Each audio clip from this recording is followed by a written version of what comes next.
Kingdom Hearts is a series that's been in my life for as long as I can remember. As a kid, I'd go visit friends and we'd spend hours hopping from one Disney World to the next, with all the childhood excitement and wonder that comes with Disney still fully charged. It's a series that I kept going back to with friends, but I didn't sit down and play through any of the games until just a few years ago. Once I began playing the story of Kingdom Hearts, the series instantly had its hooks in me, and it still hasn't let me go. From the moment I began playing the first installment, I was transfixed. I couldn't stop thinking about this amazing meld of Final Fantasy, of which I'd only played 15 at this point, and Disney movies, which I had never seen any of the ones featured in this game at this point either. Sure, I had no idea about a majority of the source material, but that didn't matter to me. If anything, I was just as amazed and filled with wonder as Sora was when we traveled to each new world. Despite the amazing settings of each different Disney world, though, I quickly found myself blasting through each of them to learn more about the story of Sora, Riku, and Kairi. I fully threw myself into Sora's shoes, like I was playing a part more than playing a game. To me, it was my friends that were scattered, and it was me searching through these worlds to find them. If it didn't directly advance the story, I found myself trying to get through it as fast as I could. Come to find out, stopping to smell the roses more not only would have let me revel in each world, it also would have helped me out a lot in the endgame. But I'll come back to that in a minute. Whenever I started to unravel more about the conspiracy between all the Disney villains, headed up by none other than Maleficent herself, my excitement went through the roof. I imagined Kingdom Hearts focused on a huge conspiracy with this shady organization at the center of it all. I was kind of left with a feeling of disappointment when I found out that this wasn't the case. But the series couldn't have reached the heights that it did with that storyline. While I knew that something shifty was going on in the shadows, I never saw the Riku reversal coming. Just a quick recap for those of you who may not have played Kingdom Hearts, or for those of you it's just been too long since you have. The game opens up on Destiny Island, where various Final Fantasy characters live with the player character, Sora, and his two friends, Riku and Kairi. All is well and good, except for the fact that our trio are bored of the island and want to go on an adventure. After a day of building a raft and gathering 3 mushrooms, 3 fish, 2 coconuts, a seagull egg, and some water, your island is attacked by a bunch of little shadows and a really, really big shadow that took a cookie cutter to the chest. After fighting them off with your newfound Keyblade, you awaken in Traverse Town with no idea where either of your friends are. You run around there for a little while before finding Leon. He's called Leon in this one. Before finding Leon, Aerith, Yuffie, Goofy, and Donald Duck. Goofy and Donald have orders from King Mickey to find the one and only Keyblade wielder that there ever has been and there ever will be, and help him along his journey to save Disney worlds from the darkness. From this point on, you stand behind and just to the right of various Disney plots while you look for Riku, Kairi, and King Mickey. Until you finally find it. Hollow Bastion, the hideout of Maleficent and her sidekick, Riku.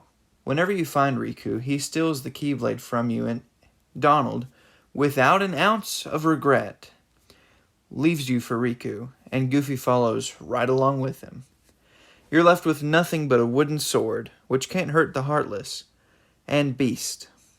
Luckily, Beast's claws can put a hurting on the heartless for you. You bust down the doors and take the Keyblade back, and Goofy and Donald come back to your side of the fight, while Riku runs away like a little bitch. Sora then goes to confront Maleficent, only to find out that she's not the mastermind behind the whole operation. No. That would be Ansem the Not-So-Wise, who's possessed Riku. He shows you Kairi's shell of a body and tells you that she's the final Princess of Heart needed for the ritual to open Kingdom Hearts, but her heart's missing. That's because it's been inside of Sora for about 50 hours. Remember?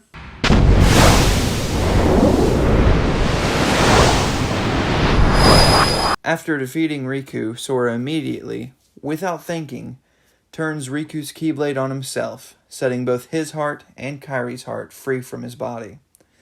This turns you into one of those tiny shadows that you've been fighting since the very beginning, until you can walk over to Kairi so she can give you a big hug and turn you back. Then you go to the end of the world to fight 15,000 versions of Ansem in what's probably the longest boss fight of all time.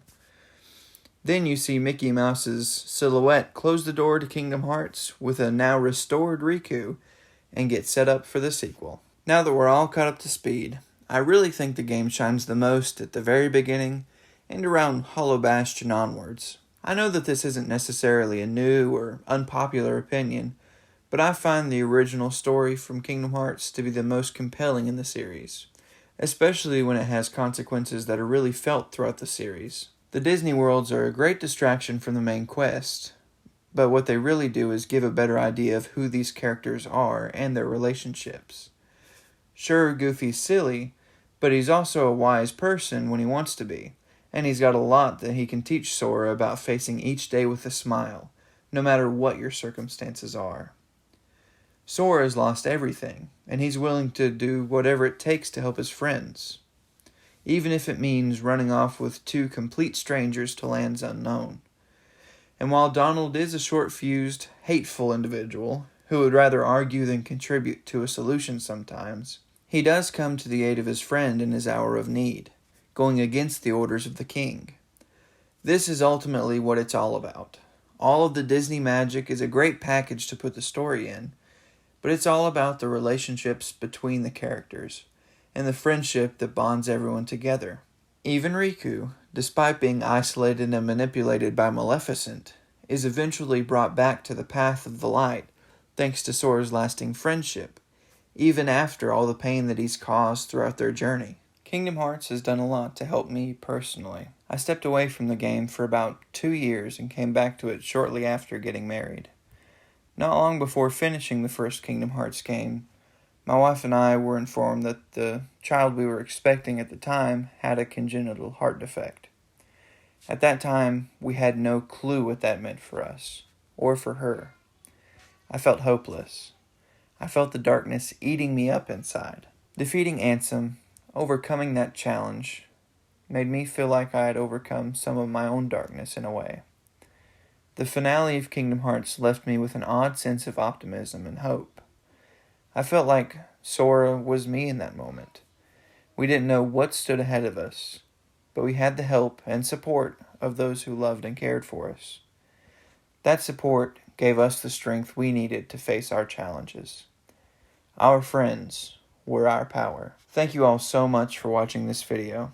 I hope you enjoyed it.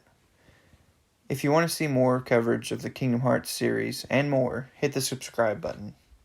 In the meantime, feel free to visit the American Heart Association's website.